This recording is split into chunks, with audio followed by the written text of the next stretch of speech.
Ayan mga kadol, isang magandang maga. Ayan. Tayo mga kadol ay mag chika-chika minute lang ano. Tayo ay grabe pa rin hanggang kuwan mga kadol, tag-init pa talaga. So sa kay Mamilo naman nagtatanong kung ano nang yung maging maisa natin doon. Ay nako. Hindi ko alam kung makapag-spray ako doon, mami, sa sobra talagang walang tubig pa yan doon. Dito nga sa baba walang tubig eh. Ang gagawin na lang natin doon siguro kahit huli na tayo doon. Huwag na lang natin na madaliin yung mga bagay-bagay. Pero siguradong siyempre na yabong naman yung damo doon. Medyo magastos-gastos yan doon, pero dandahanin na lang natin. Huwag na lang natin madaliin yung mga bagay-bagay. Silipin ko nga yung kuha ng chicken dito. Itong mga karudo, hindi ko na napaayos yung kulungan ng chicken ko. Wala na. Tagipit ngayon. Hindi pwedeng gumastos ng gumastos. Yung nakaraan kasi mga buwan na January, March, February, March. Parang madami akong ginagastusan ng mga maliit na bagay, pero pag naiipon malaki ang nahahatak sa puhunan ko, kaya medyo na-realize ko din na hindi talaga sa lahat ng buwan ay malakas yung bintahan, kaya pag matumal medyo delay yung pera natin, hindi makakaikot na maganda, kaya dahan-dahan din tayo sa gastos. Pero ito mga karudoy, inawalis-walisan ko naman to dito. Ayan, may tubig nga eh. Kung makita ninyo, kapag silab-silab ako dito hanggang doon, pinawalisan ko to eh. Yan o, medyo dito na sa loob marami na naman damo, pero andyan pinawalisan ko yan, at doon ko pinapatubo sa ilalim ng kawayan kasi para hindi na magkaroon ng labong dito na uubos yung space. Pero mga chicken dito mga karudoy, parang hindi sila talaga dito gustong mangitlog. Nilhan ko pa sila ng mga magagandang pugad, pero wala. Ito lang o, dito lang siya na sa gabi o, parang dito lang sila nahahapon sa gabi o. Pero posibleng hindi nangingitlog yun. Pero sa susunod mga kaludoy ay kuhanin ko yun sila sa susunod na araw, kasi sira na yung mga bakod ko. Hindi na ako pwede dito mag-alaga ng manok, sobrang sira na tong bakod ko. Ito naman, nababuyan natin sa laki-laki ng ginastos ko nito, pero hindi naman mabubulok yan, hayaan na natin. Kasi kung mamadaliin natin yung mga bagay-bagay mga kaluloy, talagang kuhanin natin yung ang saging na natubo na kuha na, kasi mababaw na to mga kaluloy. Hayaan mo na lang, pag tag-ulan ilipat natin yung mga suwi na yan, ibaon natin na mas malalim para gumanda yung bunga niya, kasi kuha na yan eh, nakailang ani na kasi yan, talagang na umiibabaw na yung kanyang similya, hindi na maganda yung pagkatubo. Halos wala nang nasisipsip sa lupa yan kasi mataas na siya sa ibabaw na, kasi ang balo na kong tubig ng karudo eh. Kasi bawasan natin yung mga damo dito sa giliran ng ating taniman. Pagdating ng araw, konti na lang yung kuha natin, yung sprayhan natin ay yung nasa medyo nasa taas na lang, pero yung sa mga tagiliran dapat makuha ko muna yung gawa ng ay dun sa kabila natin, okay naman na yun.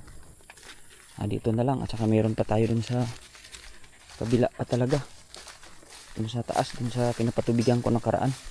Andun naman ay hindi naman dun masyado matrabaho. Dito na lang kasi may pampang dito eh. Hindi makapal-kapal yung damo dito pag sakaling hindi natin kinuha.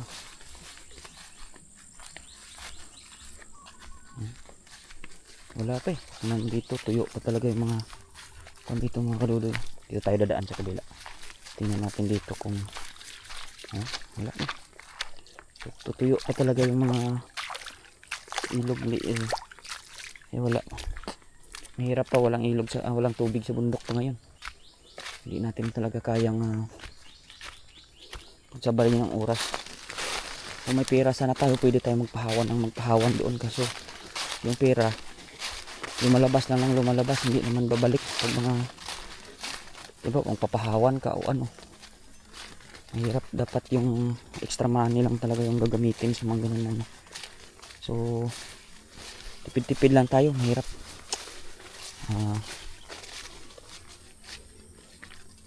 Yan o, dito nga sa kanila ganun din o. Tamo, bitak pa yung mga taniman.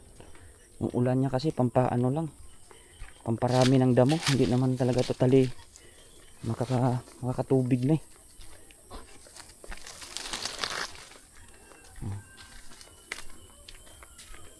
paano tayo magkakaroon ng kwan yan. Magkakaroon ng tawag yun. Kapag paararo eh, ganito yung sistema. Bitak pa yung lupa. Eh, sabi ng mga news sa radyo, siguro mga abot pa daw ng June na nga ngayon eh, yung kaanuhan talaga ng tawag doon ng init, yung parang magka El Nino ba.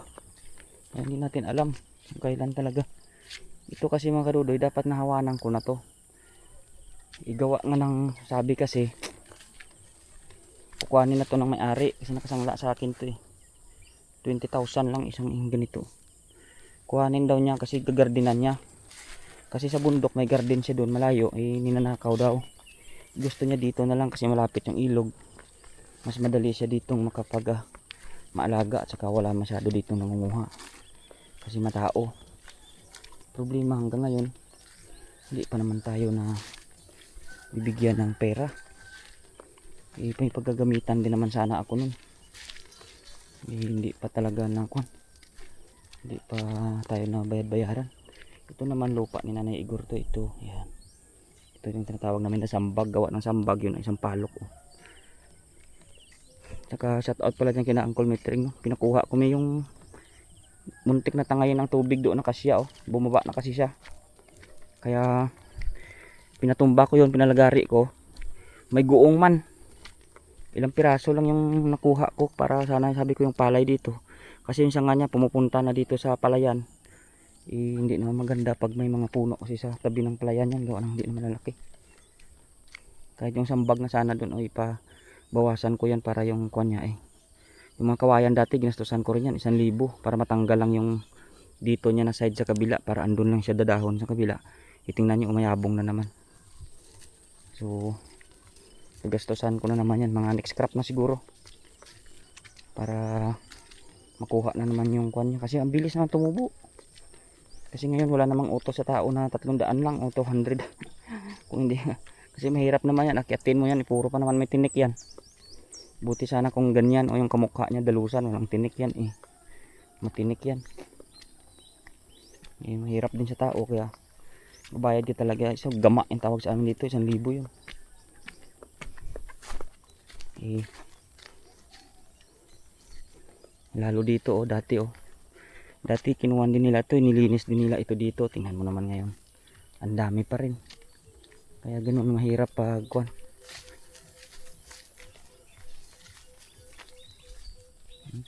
May habong na rin. Pero sila nakapagpa-spray na mga karudoy. Kasi nalalanta na yung sa kanila, sa akin wala pa dito. Kung ayun, kuhanin ko pa sana yun dun sa taas. At saka dun sa kabila. Pero dandanin na natin ngayon. Yung tagiliran muna. Ano muna ako dyan ng kuhan. Dito ako mauna sa mainit mamaya. Kasi lalakas ang init mamaya pag hindi ko to inuna dito sa sa araw to eh. Talagang plantada tawag sa amin ba. Talagang pag sikat ng araw andyan na yan. So mahirapan ako magkuha niyan kung mamayang tanghali pa. Kaya ngayon inagahan ko, hindi masyado masakit ang init. Ayan, ito madali na naman to isprehan. Yun lang yung mga tagiliran hanggang doon mga karudoy. Saka mamaya agpasana naman ako ng saging pag uwi siguro. Sayang yung saging. Ayan mga karudoy, trabahuhin ko muna ito. Sayang kasi ito. Makuha ko kahit hanggang doon lang sa tagiliran muna. Mabawasan natin yung trabaho kasi lalaki ito eh. Damo kasi inuulan na siya eh. Tingnan mo. Umaapaw na yung mga dito. Dapat makuha ko na yan. So lagay muna natin dito mga karudoy yung ating tubig. Tago lang natin dito. Yan. Saka yung camera natin. Yan yung dalawa nating bodyguard, ang kulit magkapatid oh. Si Yuki at si Lucas. Sana 3 na yan eh. Kaso namatay naman si Mateo. Wala na. Ay mga karudoy, babay na muna. Tayo ay ang ganda ng araw. Maaga pa to. Kaso nga lang yung araw eh mamaya may init ito masyado. Yan, babay na muna. Ayan mga karudoy. Saglit lang din naman natin. Kabawas na agad tayo oh. Yan. Hanggang doon.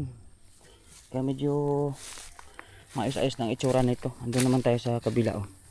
Simula doon sa saging papunta rito.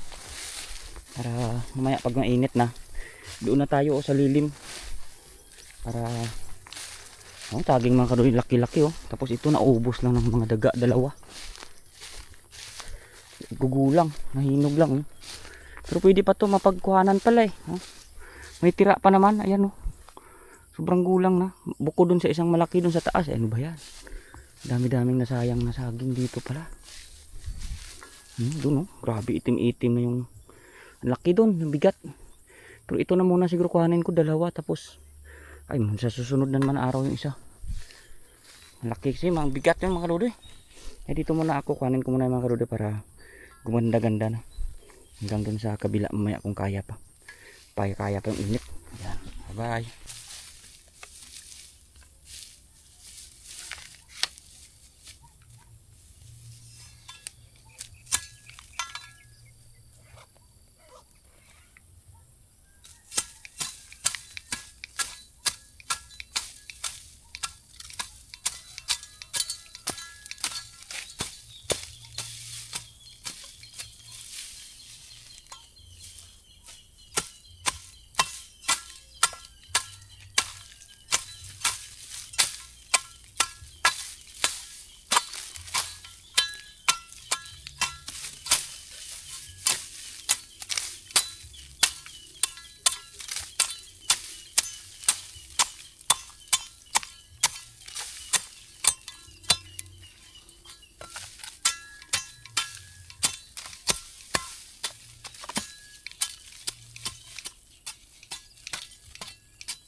Mahirap maging mahirap. Wala tayong magagawa kundi maghirap. Ayan mga karudoy. Kunti na lang. Ayan, babay na muna at medyo mainit na. Ayan, bye. Ayan mga karudoy, goods na muna tayo. No? May accomplishment na tayo kahit kaunti. Medyo sarap na i-almusal. Pero ngayon pa man, makikita niyo yung saging doon napaklaki. Yan o, mahawa na yung mga karudoy. Simula dito hanggang doon kanina sa dulo. So sa saglit lang naman natin natapos yan. Kasi maganda magtabas ngayon gawa ng tuyo ang mga damo. Malambot lang at hindi masyado mainit. So kuhanin na natin itong mga karudoy ang dalawang saging na ito. Sayang naman kasi ito. Yan, may sako naman doon sa taas. Sasako ulit natin, papasanin natin. Tapos sa susunod naman o bukas na naman natin kuhanin yung sa taas. Para mapakinabangan natin kahit pang laga natin yan o maibenta natin. Yan. Kaya mga karudoy, ilagay ko kayo dito sa malayo. No? Sana nakita niyo kung hindi malabo ng camera natin. Hindi kaya abot dito yan, baka mamaya bumagsak pa yung kuwan mga karudoy camera natin.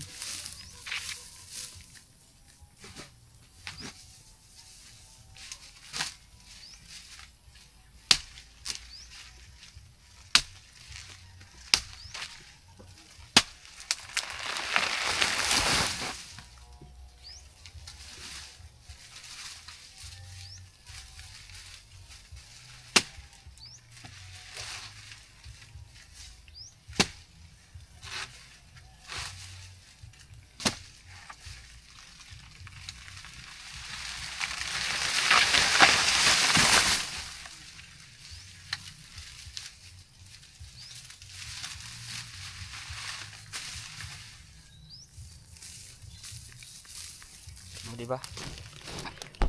Medyo sayang nga lang mga karudoy, medyo hindi malinaw na. Tingnan nyo naman oh. Tira-tira na ng ibon to. Saka mga daga oh. Yan, kuhanin na lang natin yung kuhan oh, kasi tira-tira na nila oh. Mahinog pa nga eh. Mahinog na yan. Ito ubos na ubos na talaga oh.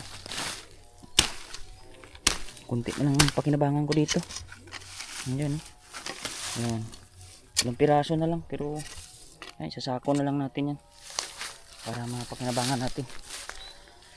Ay mga karudoy, sasayang yung mga bagay-bagay pag medyo nabibisi rin tayo minsan.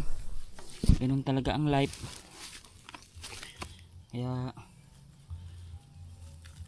kahit hirap tayo ay libre na naman yung pagkain oh. Yan. Tamis ito mga karudoy kasi hinog sa puno eh.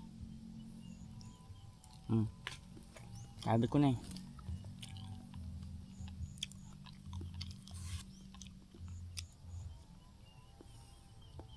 basta nahihinog sa puno, tamis talaga.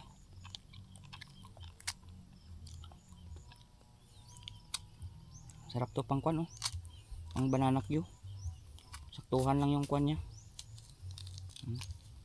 Yung kala mo may lagkit-lagkit yung kanyang pagkahinog. Pero matamis na to mga kaludi. Ubos ng ibon. Kadaga.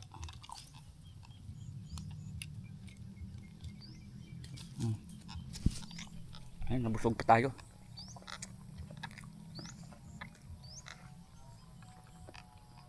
Ay mga kaludi, at atin na itong lininisan. Sasako natin, dalhin natin po. Ito mga kaludi, dito tayo ngayon sa baba ng ilong bukid. Kung saan itong ano na to, kalamyas o tinatawag na iba dito sa amin. Tanda na nito, maliit pa ko, iba na to eh. Dito pa rin yung takasan noong araw o tinatawag na akyatan dito papunta sa bahay ng lula ko dyan. Pero ngayon, tingnan mo naman, inaakyat siya ng ganyan, para mapupuno siya sa taas, kaya ito binawasan ko para sana makuha natin yung mapapatayin niya yan sa tinagal-tagal ng panahon. Kaya ito ay pinagtatanggal natin para sakaling mabawasan. Tsaka yung dating ano dito, shout out man pa dyan kay Uncle Mitring yan, gala ako dito. Ito malalim yung tubig dyan, hindi na mawalan, pero sa kasamaang palad pinukuryente pala nila ng live yan dyan, kaya wala na rin tayo gasinong isdang makuha dyan. Pero yan, may mga isda dyan kasi malalim dyan wala, kinukuryente daw ng live dyan. May impormasyon tayong nakuha. Ito na lang yung kahoy na tino-tino dito mga kadudoy, ang pirasong nara, kalaway maliit. Dati naman itong liguan dito, tingnan mo naman nangyari ngayon. Tsaka yung kwan pala dito, yung bindol, tinatawag na bindol na ilog, wala na tubig. Dati maraming ulang dyan tawag. Tingnan mo naman dito, apakababaw na, samantalang nung unang panahon kahit ila kayo dito maghabulan sa galing doon sa taas, na talon pa yan dito. Apakalalim yan, lampas tao. Yan, wala na talaga yung mga bagay-bagay minsan pag lumilipas ang panahon. Wala ka nang masasabing matino-tino na mga kuan dito, mga area na masasabi mo na noon dati lang yun. Dito ubos na rin, naging pampang na tingnan mo naman yung daanan ko dito, kaganda-ganda yung daanan ko dito, naging masukal na. Yan mga kadudoy, taguan natin yung camera natin at huwag na, doon lang tayo dadaan sa baba. Sobrang masukal na yung nakaraan mahawan pa yan dyan. Dito na lang tayo sa ilog daan. Yan yung sinilaban nating usok yun. Sinalaban natin gawa ng para yung dati mga karudo, ang daming mga tilapia dito yan nung araw. Kuan lang tinatawag namin pana, baslay tawag ba, yung papanain mo lang. May natira pa palang kuan mga karudo, similya ng Palawan, kinakain baboy yan. Ito naman hindi, ito yung Makati, pero ito yung iba yun. Dito mga karudo dati hanggang dun yan.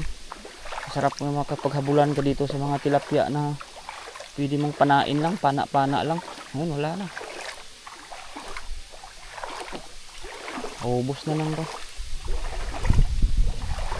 Mababaw na sobra, wala na yung mga taguan ng isda dito. Ayan, mababaw na masyado, wala nang pagtaguan yung isda, kaya hindi din naman tumatagal. Kakaroon man ng isda mga after ng baha lang, pagkakuan unti-unti nang nawawala na, kasi wala nang makain din siguro, wala naman mapagtirhan. Ito mga tilapia, napakaliit kaya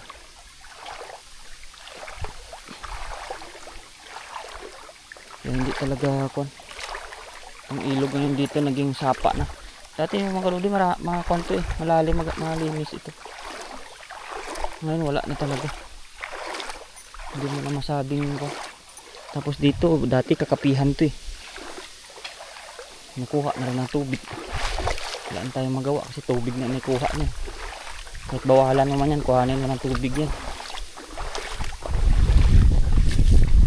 Doon pala sa kung mga kaludoy sa tawag doon sa ating pwesto doon sa pinag-anuhan natin ng manok natin ay pinagbabalak ko pala yan doon na kuhan.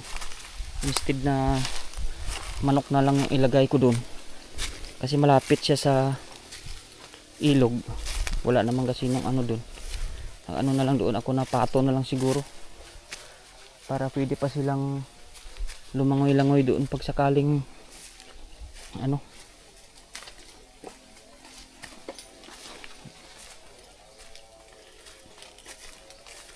harangan na lang natin hindi sila makaakyat dun sa palayan tapos karoon sila ng languyan sa ilog ba. Tsaka yung ating bahay-bahay doon gawin na lang natin ulit na maging maganda-ganda yun para karoon sila ng itlogan. Marami naman tayong mga retaso na kahoy doon na gawin nila pala itlogan nila sa ibaba kung sakali. Pero dapat secure pa rin yan doon kasi pag nakapasok naman yung aso ay tsak naman ubusin na naman ng aso yan doon na aswang sa itlog ng manok at saka mga ano yan lang yung kalaban doon yung aso ay makauli dito tayo dadaan.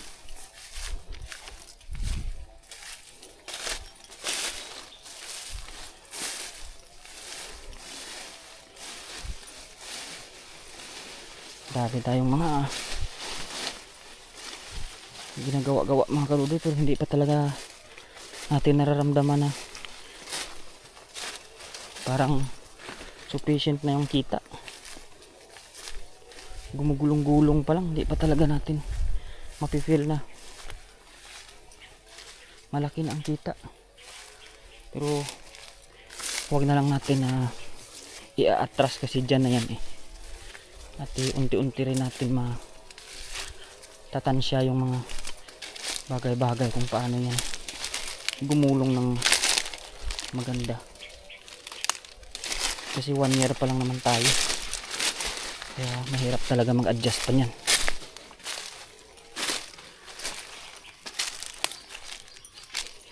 Ganyan pa man pagsikapan na lang natin ang maayos. Ay mga kaludoy, babay na muna, tabalik na tayo. Ayan mga kaludoy, isang magandang maga. Bisita tayo dito ngayon sa kabila sa palayan natin pero yung ulan wala, bitak pa rin yung tilapil tapos wala pa talaga, hindi pa tayo makakatubig. Kailan pa kaya yan? Sayang lang din at pati yung kaingin ko doon ay hindi rin nalinis, hindi rin tayo makapag-araro na makapagpatanim pa ng mais. Walang tubig yung sapa kasi doon. Kahit dito nga bitak pa rin yung tilapil natin. Dami tayong ayusin dito. Wala talaga.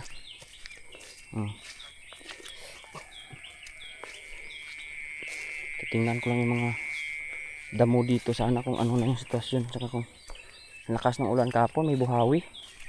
Natanggal yung bubong ng sa kabilang barangay namin yung bahay. Buo talaga. Buong bahay niya natanggal yung bubong. Yan ang buhawi. So dito lang. Wala mga kaludoy, ito lang yung mga nandito.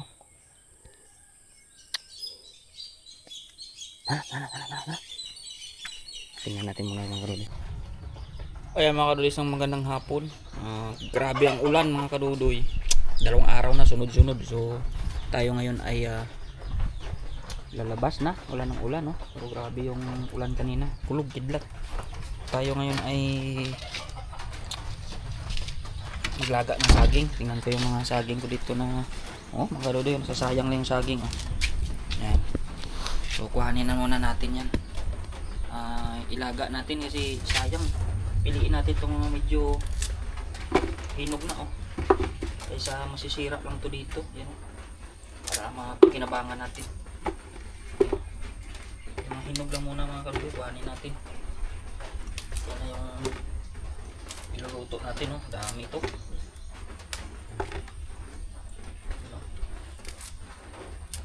Ay, para naman may pangmerinda tayo. Ayan. Hinog na halos to eh. Wala namang kakain ng nito nga eh. Tapos yung mga dami na isang balde Ubos po kayo ng kain to. Ayan mo na, ilaga na natin dun sa malaking kaldero. Tapos yung medyo overripe nito mga kaduday ay ilagay natin sa pato. Kunti na lang po. Dali na natin itong mga maliit. Basta mga kakainit. Dami oh. Isang balde. Tapos meron pa tayo ditong natirang medyo malaking ilaw pa konti. Ayan oh. Dali natin dito sa baba. Tayo ay luto tayo ng kwan. Maglaga tayong saging, sayang. Kasi mahirap pag sasayang tayo ng pagkain. Actually marami pa yan doon sa bukid yung ating kwan, sa ilong bukid yung ating saging doon. Kaso may pumunta nung nakaraan, sabi bibilhin nila doon, pero hindi ko alam kung ano nangyari. Wala namang bayad na inabot dito sa atin.